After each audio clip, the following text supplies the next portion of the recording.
Hello YouTube and welcome back to my channel. My name is Caitlin if you're new here, and thank you so much for stopping by. If you don't mind to, please go ahead, like, subscribe, and even leave a comment below. It will just really help my channel, so I would really appreciate that. Today we're going to get into our home buying experience. Trav and I bought a home during 2020 in the pandemic, and it was both of our first time, so I thought it would be really good to highlight what our experience was like.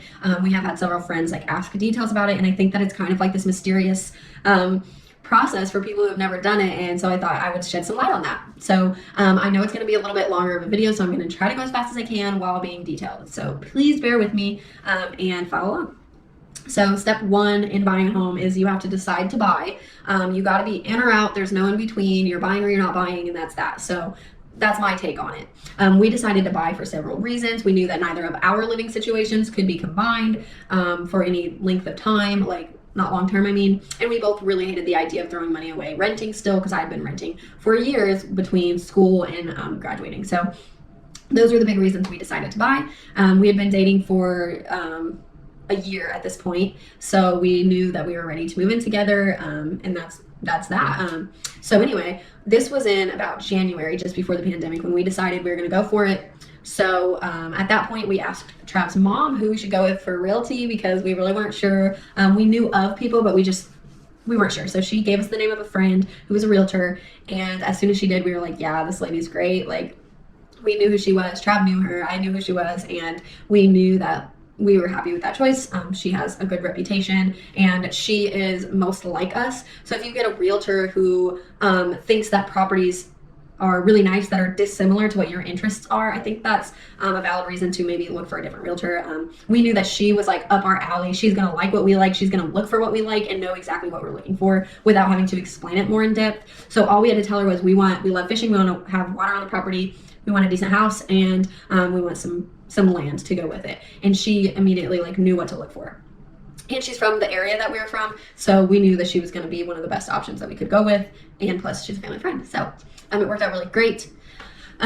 We asked her, we were like, hey, so we want to work with you, what do we do? And she was like, well, you need to get pre-approved. And we were like, so we'll go do that.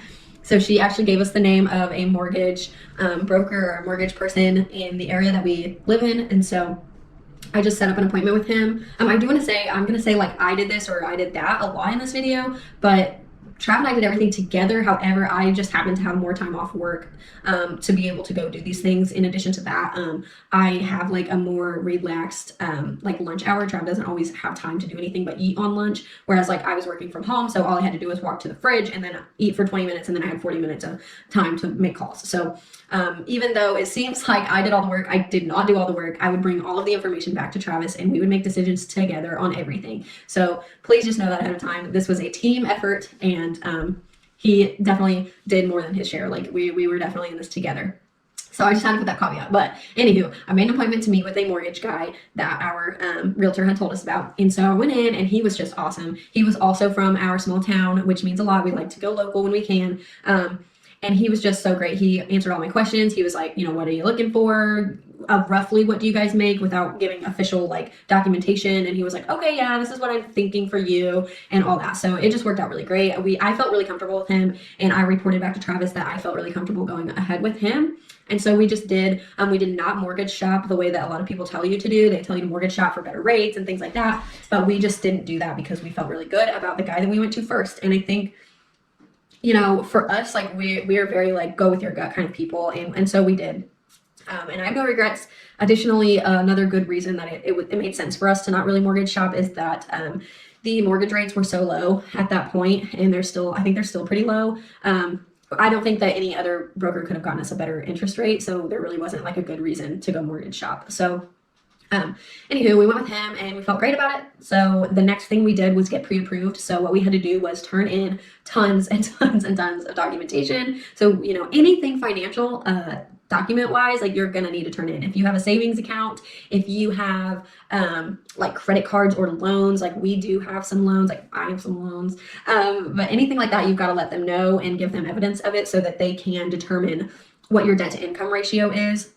Since we were co-buying, and I had more debt than Travis, but we were co-buying, his income went towards our debt to income ratio. And so that actually lowered the ratio a little bit, because my ratio by itself would have qualified, but it did make the ratio a little bit better. Not that it mattered. Like I said, we could have gotten approved either way, but co-buying helped us a lot. In addition to that, he had, like I said, he had less loans, which means he had less experience with credit, meaning that his credit was a little bit more shallow than mine, because I had gotten credit cards back in college, because my roommate told me how important credit cards were. Thank goodness. So together, like, his income helped the debt to income ratio, my credit helped our credit score. So we really were in the best case scenario by doing this together. But it's not impossible to buy a house by yourself, so don't get scared if you're needing to buy one by yourself. It's okay. You can do it. So yeah, we turned in all our paperwork, and the next thing was to sit down and kind of determine what the pre-approval letter was going to say. So basically, when you get pre-approved, it's telling you how much buying power you have, and it's a physical document that you send with your offers to show the seller that you can afford to buy the house and pay the offer that you're offering. So for us, our broker asked us, how much do you want your mortgage payment to be? And we said we wanted it to be under $1,000. Because we felt like between homeowner expenses like utilities and things like that, and like repairs and the mortgage, we wanted to make sure that we had plenty of money for both things. And in addition to that, we wanted to have extra money in our budget for just living. I love saving, but Trav loves living. And so we found a balance somewhat. We're still working on it, but that balance is really, really important to us. And so we together decided that we needed to keep our payment down below that. And the mortgage broker was like, yeah, you guys probably qualify for a bit more than that, but he totally agreed with us that we should not go over our maximum, because that just makes sense. That's my biggest tip for you guys, is be really honest about your finances and what you can truly afford, because you don't want to get over your head with a house, because that's how you lose houses.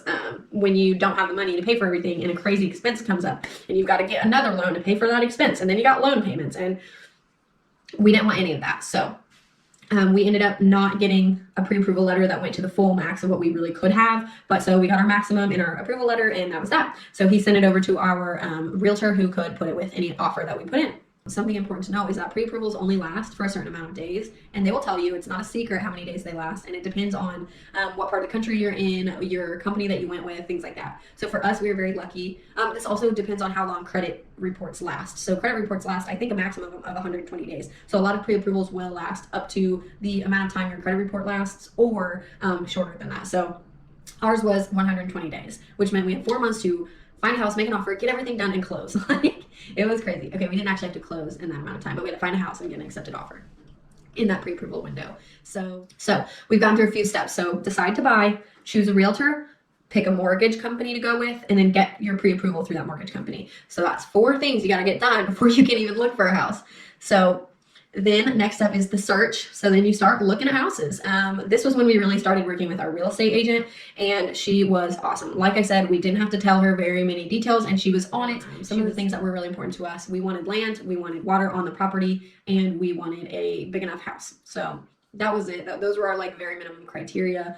We knew that the market was definitely a seller's market, so we weren't trying to be like too picky, and we were willing to look at kind of anything. So we started looking. Our realtor would send us listings. We would look. A lot of times we would go to a drive-by of a listing to see if the area or the property looked like what we really wanted, because online you can't see those things. So we would do that without making our realtor go look at something. Because, you know, she was willing to see us in the evenings, but a lot of times we just felt like, you know, we don't want to make her do this if it's not, if even the outside's like that kills the idea of it. So we did that a few times, and eventually we found a house we wanted to put an offer in on. We went and looked at it. It had a pond. It was a cute cabin. I think it had 5 or 10 acres. I don't remember. And then you had to drive through a creek to get up to it. It was super cool. We put an offer in, and the cash buyer got it. So we were like, dang it. So we kept looking at houses.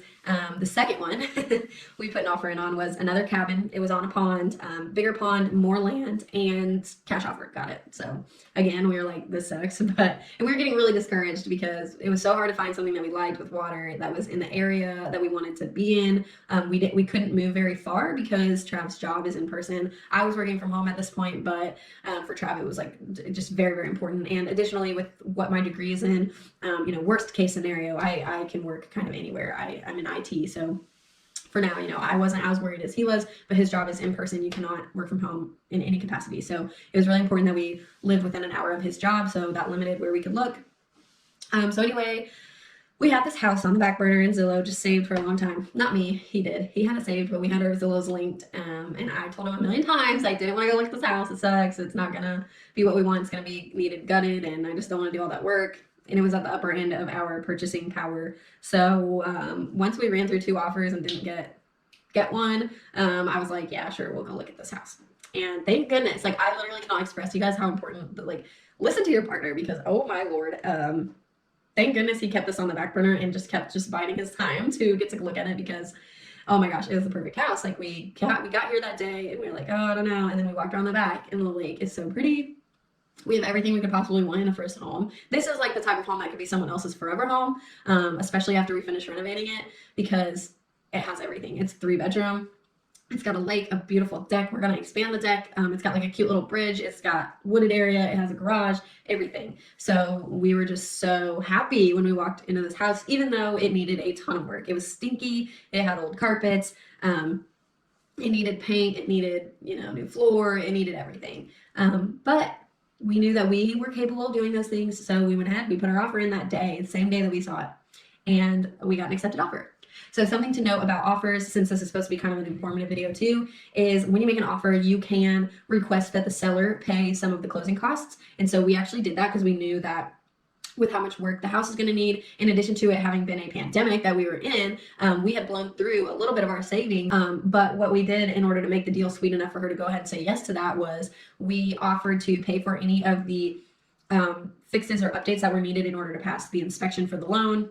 And then in addition to that, we made sure that we gave her plenty of time post-closing. So we gave 30 days after closing for possession, which meant that she had a guaranteed 30 days after the house was officially ours. That gave her a little bit more wiggle room to get moved out. So that was a total of 10 weeks for her, from the date of accepting the offer to when we took possession was 10 weeks. So that's kind of how we did it. The offer had those little sweet spots in there. Another thing to note about when you're doing an offer is there is a disclosure statement that tells you what comes with the house. So this is really important for like appliances. Like if you're looking for a house that comes with appliances, make sure you read the disclosure to make sure if it's broken or if it's included or not. We were told that our garbage disposal was broken and the dishwasher was broken, I think, and then that the washer and dryer were not staying with the house, stuff like that. So luckily the garbage disposal did end up working, but we still do need to replace it relatively soon. It's kind of old and it was kind of a cheaper model because you don't really need anything crazy, but we are going to get a better one here soon because we have a septic system. So it's really important when you're not on city water to get a good one. So anywho, those are my notes about the offer process. Just read the fine print really carefully when your realtor draws up an agreement, and just make sure that it's covering you more than it's covering the seller, because that's the paperwork, and you got to make sure that your butts are covered. So once you get through the accepted offer, you have to get a private inspection with FHA. It's not technically required, I don't think, but if you don't do it, you're flying blind. Like, you don't want to be flying blind when you're buying a house. So you want to get a private inspection that you pay for. This is not in closing costs. You just pay for it up front. And since with FHA loans, you have to get an appraisal as well, because there are certain requirements that a house through an FHA loan has to meet. Basically, it's preventing you from buying a lemon of a house. Like, it's because this is a first-time home buyer. They're trying to protect you from buying a house that is going to be problematic for you. So it has to appraise for the amount you offered. Like, if it appraises for less than that, you can't buy it with an FHA loan unless the seller drops the price. And then you also have to pass like requirements, like there has to be a certain step height, and railing has to be a certain way, and like just all kinds of stuff. It has to be up to code, basically. And like I said, that's to make sure you're not buying a lemon of a house. So we did our private inspection.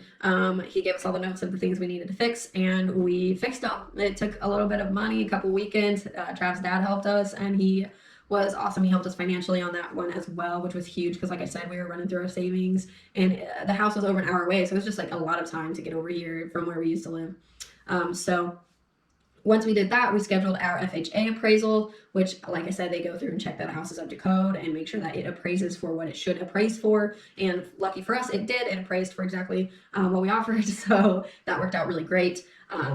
And then another thing that you've got to do once you have your accepted offer before closing day is you've got to get home insurance lined up and prove that you have it, because that's required.